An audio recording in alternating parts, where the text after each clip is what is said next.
सुनती, क्या क्या सपने बुन रखे थे मैंने तेरे साथ जीने के लिए, अपने बच्चों के साथ जीने के लिए, अपने छोटे भाई जसवंत के साथ जीने के लिए। लेकिन उन दरिंदों ने हमारे सपनों में आग लगा दी, हमारी हंसती खेलती जिंदगी को खत्म कर दिया। लोग इसे भगवान की देन समझकर सह लेते हैं, मर मर के जीते रहते हैं। मैं भी मर चुका हूं सुनती, लेकिन फिर भी जिंदा हूं। जानती है क्यों? उन्हें सजा देने के लिए, जो कानून की अदालत को धोखा देकर बच निकलते हैं। अब इस धरती पर कोई रणवीर, कोई बलवीर जिंदा नहीं रहेगा। उनकी तीसरी अदालत मैं हूं, उन्हें सजा मैं दूंगा।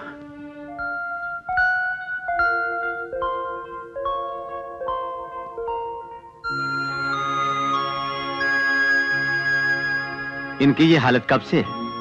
मैं 10 साल का था तब से माँ को इसी हालत में देख रहा हूँ।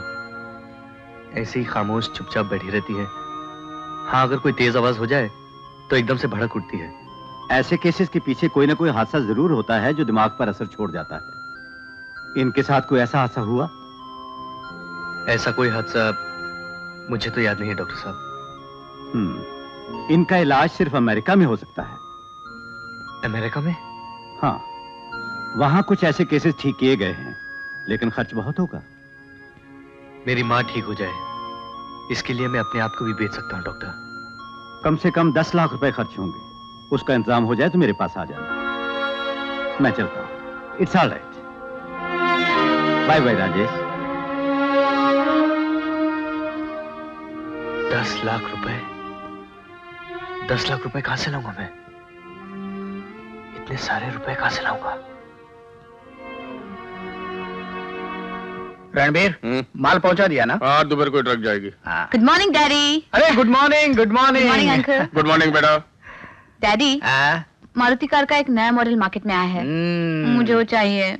देखो बेटी, वो डिपार्टमेंट तुम्हारे चाचा का है, समझी ना? और चाचा तुम्हारी बात टाल नहीं सकते। 1 हफ्ते में गाड़ी आ जाएगी बेटा। Thank you uncle. Hi Kavita. Hi Sunita, कैसी है तू? ठीक हूँ। Come. Good morning uncle. Good morning. आओ बेटा, बैठो बैठो बैठो, नाश्ता करो हमारे साथ। Thank you. क्यों री सुनीता की बच्ची, कहाँ थी 1 हफ्ते से? दिखाई नहीं दी। अगर मैं नहीं आई तो तुम मेरे क्लिनिक में मुझसे मिलने नहीं आ सकती थी, क्यों अंकल? भाई तुम दोनों सहेलियों के बीच में मैं कुछ नहीं बोलूंगा। सुनीता बेटा, कैसा चल रहा है तुम्हारा क्लिनिक? बहुत अच्छा चल रहा है अंकल। लगता है आजकल दुनिया में दिमागी मरीज कुछ ज्यादा ही हो गए हैं। मुझे तो डर लगता है कि मरीजों के चक्कर में कहीं तू भी पागल न हो जाए। अच्छा तुम दोनों बातें करो, हम लोग चलते हैं। भैया, वो ट्रक का मैं ये बोल रहा था। अच्छा सुन, डैडी ने मुझे बुलाया है, सोचा तुझे बोल के जाऊं, वरना तू बाद में सर खाएगी। कब जा रही है तू? मैं शादी नहीं करना चाहती डैडी। कैसी बातें कर रही हो बेटी? तुम्हारी स्वर्गवासी माँ ने इनके बेटे के साथ तुम्हारा रिश्ता बचपन में ही तय कर दिया था, इसीलिए मैंने इन्हें बुलाया है। ओह डैडी, हमारा बेटा सुंदर है, पढ़ा लिखा है, ना करने से पहले एक बार उसकी तस्वीर तो देख लो। जब मुझे शादी ही नहीं करनी तो फोटो देखने से क्या फायदा? सुना करमवीर, सुना तूने? तो कुछ समझाना इसे कि तेरी बात मानती है। सुनीता, समझ में नहीं आ रहा तुम्हें शादी से इनकार क्यों है। देखो, शादी जिंदगी की मंजिल है। जीवन साथी, घर का सुख, बच्चे, ये सब तो जरूरी है ना। ये सब किताबी बातें हैं अंकल। मैं साइकाइट्रिस्ट हूँ। सैकड़ों मरीज मेरे पास आते हैं और ज्यादातर उनमें शादीशुदा औरतें होती हैं। और जानते हैं उनकी बीमारी की सबसे बड़ी वजह कौन होते हैं? उनके पति। ये मर्द शादी के बाद औरत को अपना खिलौना समझते हैं, जर खरीद गुलाम समझते हैं, उसे बच्चा पैदा करने की मशीन समझते हैं। सब कुछ जानते हुए मैं ये मुसीबत क्यों खरीदूं? हो सकता है कुछ मर्द ऐसे हों, लेकिन कुछ मर्द ऐसे भी होते हैं सुनीता, जो मरते दम तक अपनी पत्नी की पूजा करते हैं। मैंने तो ऐसा एक भी मर्द नहीं देखा। प्लीज अंकल, मेरा फैसला कोई नहीं बदल सकता। मुझे क्लिनिक पहुंचना है, मैं चलती हूँ। Goodbye everybody.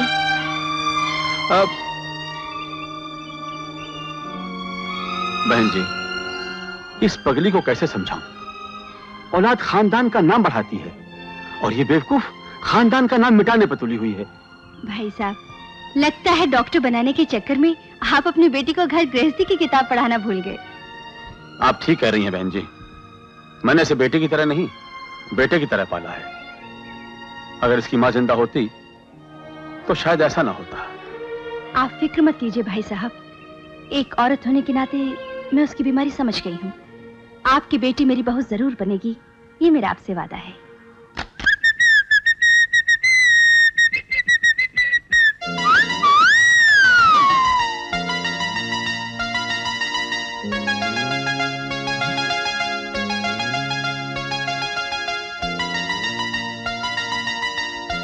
अच्छी लगी?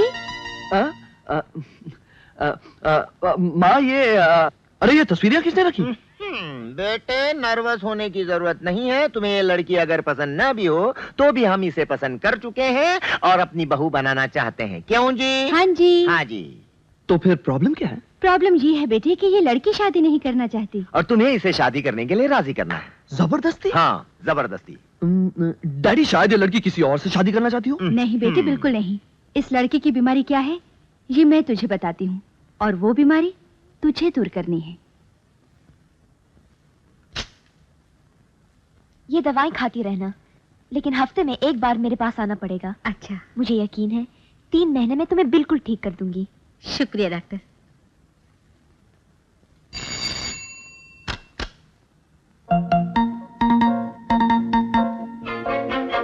Good morning doctor. Good morning. Come in. बैठिए ना। Thank you. आपका नाम क्या है? जी महेश। अच्छा महेश, क्या तकलीफ है आपको? 2 साल पहले माया नाम की लड़की से मेरा प्यार हुआ। उस वक्त मैं पेंटिंग करता था। Very good. लेकिन माया से मिलने के बाद मेरे ब्रश सिर्फ माया की पेंटिंग बनाने लगे। अच्छा? माया के सिवाय मुझे और कुछ दिखाई नहीं देता था। 6 महीने बाद हमने शादी कर ली। माया माया माया माया, दिन रात सुबह शाम उठते बैठते सोते जागते सिर्फ माया ही मेरी जिंदगी बन गई थी। लेकिन तकदीर को शायद हमारा प्यार पसंद नहीं आया। 3 महीने पहले माया मर गई। ओह, हाउ सैड। उसके मौत पर मैं 15 दिन तक बेहोश पड़ा था। डॉक्टरों ने मुझे बेहोशी से तो जगा दिया, लेकिन माया की यादों से नहीं निकाल सके। अब जब भी मैं किसी लड़की को देखता हूं जिसकी शक्ल माया से थोड़ी बहुत भी मिलती जुलती है, तो दिल करता है कि उसे पकड़कर सीने से लगा लूं। That's dangerous. डॉक्टर, अब परसों की ही बात है। मैं एक दोस्त के घर में बैठा था। उसकी धोबन कपड़े लेकर आई। मुझे वो माया जैसी लगी। मैंने उसे पकड़ लिया। अच्छा हुआ कि धोबी बाहर खड़ा था। वैसे मैं कई बार पिट चुका हूं। ओह। इतने अपमान सहने के बाद जीने को दिल नहीं चाहता डॉक्टर। लेकिन मैंने माया को वचन दिया था कि मैं खुदकुशी कभी नहीं करूंगा। अब आप ही बताइए, इस तरह मैं कैसे जिंदा रह सकता हूं डॉक्टर? नहीं नहीं, डोंट वरी, तुम जिंदा रहोगे। मैं तुम्हारा इलाज करूंगी, तुम्हें एकदम ठीक कर दूंगी। सच डॉक्टर? हाँ।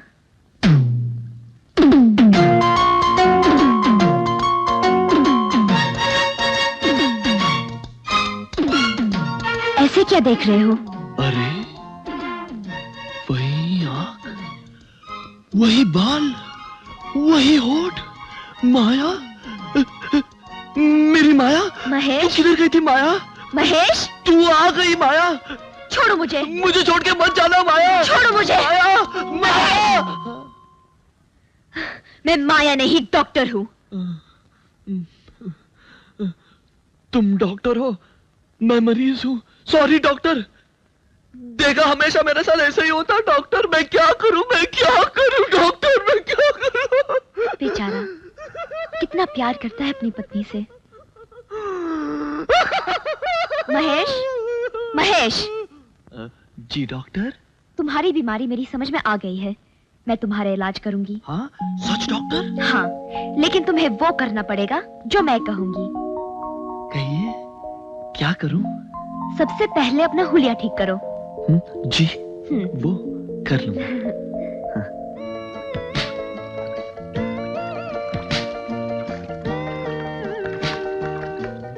हाय Rajesh. Hi. Sorry I am late. कुछ ऑर्डर दिया? नहीं। क्या बात है, तुम कुछ परेशान लग रहे हो। क्या करूं कविता, इंटरनेशनल फोटोग्राफी कंपटीशन हो रहा है और मैं इसमें हिस्सा लेना चाहता हूं। लेकिन समझ में नहीं आता कि मॉडल किससे बनाऊं। मॉडल? अरे इतनी सी बात के लिए परेशान हो क्या? मैं इस काबिल नहीं हूँ। तुम? हाँ, मैं तुम्हारी मॉडल बनूंगी। क्या कह रही हो कविता, इतने बड़े घराने की लड़की और मॉडल? नहीं बाबा नहीं। So what? मैं इसे अपना प्रोफेशन थोड़ी बनाऊंगी, ये तो सिर्फ तुम्हारी खातिर, for your sake। लेकिन कविता मेरी बात तो सुन। लेकिन कुछ नहीं, मैं तुम्हारी मॉडल बनूंगी। अच्छा ये बताओ, तुम मुझे क्या रूप दोगे? मेरे दिमाग में एक ख्याल है कि औरत और जेवर दोनों का संगम इस दुनिया की सबसे बड़ी सुंदरता है। फैंटास्टिक। तुम मेरे साथ घर चलो, मेरे पास सब तरह के जेवर पड़े हैं, जो तुम्हें पसंद आए उनमें फोटोग्राफ कर लेना। Okay? Thank you Kavita, thank you so much. चले? चलो। वाह, क्या जेवर हैं! इतने सारे जेवर देखकर आंखें चौंधे गई। अच्छा ये बताओ, इनमें से पहले कौन सा पहनूं? अरे कुछ भी पहन लो, तुम्हारे जिस्म पे तो सभी अच्छे लगेंगे। हाँ, ये पहनूं? हाँ, गुड।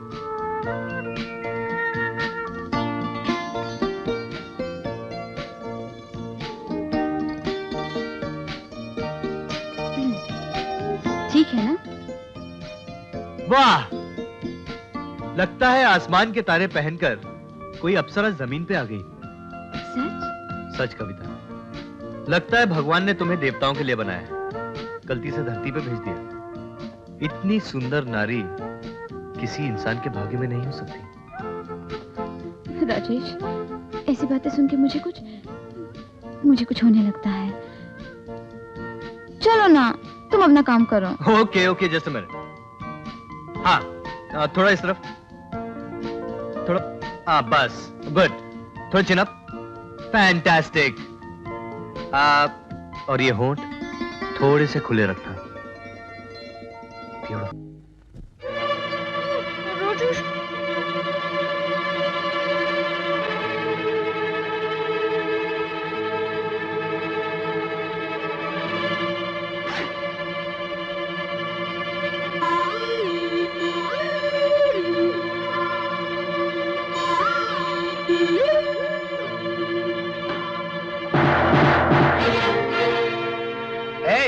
कौन हो तुम?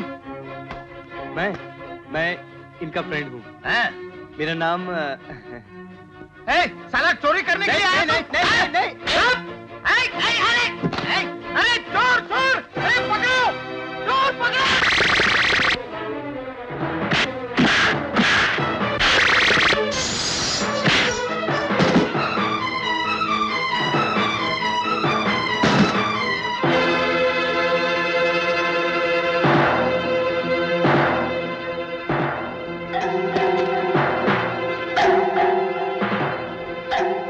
ये स्टील की टांग है, एक लगाऊंगा ना तो थोबड़ा फूट जाएगा।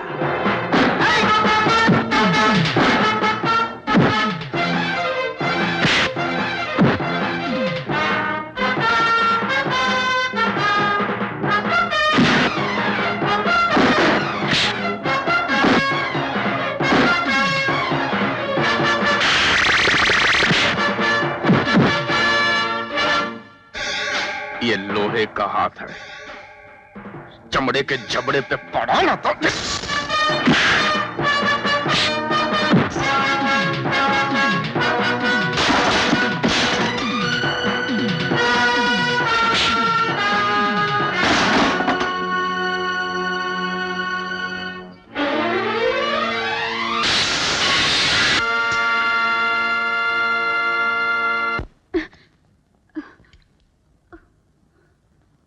बेटी कविता, क्या हुआ? इधर देखो, क्या हुआ? वो आदमी कौन था? यहाँ कैसे आया? तुम जानती हो उसे? हाँ? बोलो ना। अरे चुप क्यों है तू? बोलती क्यों नहीं? तू अपने सारे जेवर यहाँ पे क्यों लेके आई? बोल। वो साला चोर ये सारे जेवर कपड़े में बांध रहा था। हाँ?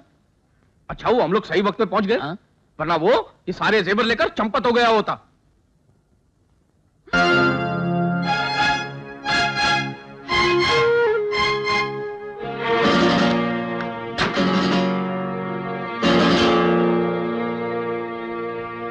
धोखेबाज, मक्कार, फरेबी, चोर, तूने मुझे धोखा दिया है, मेरी भावनाओं से खेला है। कविता मेरी बात सुनो। मैं तुम्हें नहीं छोड़ूंगी, मैं तुम्हारा मुंह नोच लूंगी, मैं तुम्हें मार दूंगी, जान से मार दूंगी, जान से मार दूंगी मैं तुम्हें। कविता प्लीज मेरी बात सुनो कविता, कविता प्लीज।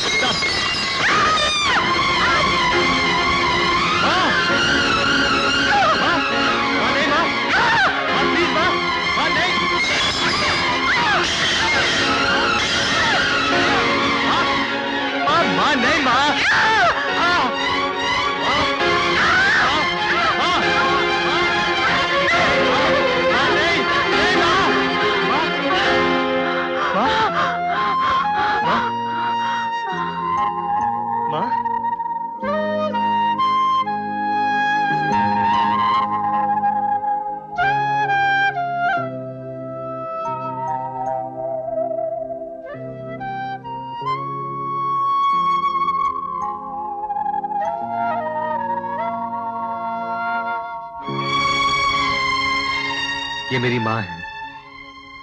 पिछले 15 साल से ये सिर्फ नाम के लिए जिंदा है। ये अपनी पिछली जिंदगी बिल्कुल भूल चुकी हैं और ना ही ये किसी को पहचानती हैं। तेज आवाज सुनकर बस पागल सी हो जाती हैं। इनका इलाज सिर्फ अमेरिका में हो सकता है और उसके लिए मुझे 10 लाख रुपयों की सख्त जरूरत है। इसीलिए मैंने तुम्हारे जेवर चुराने की कोशिश की। मैं चोर नहीं हूं, ना ही चोरी करना मेरा पेशा है। बस मेरी मां ठीक हो जाए, यही मेरी जिंदगी की सबसे बड़ी तमन्ना है कि वो मुझे पहचान सके, मुझे बेटा कह के पुकार सके। और इसके लिए मैं कुछ भी करने के लिए तैयार हूं। चोरी, डाका, खून भी।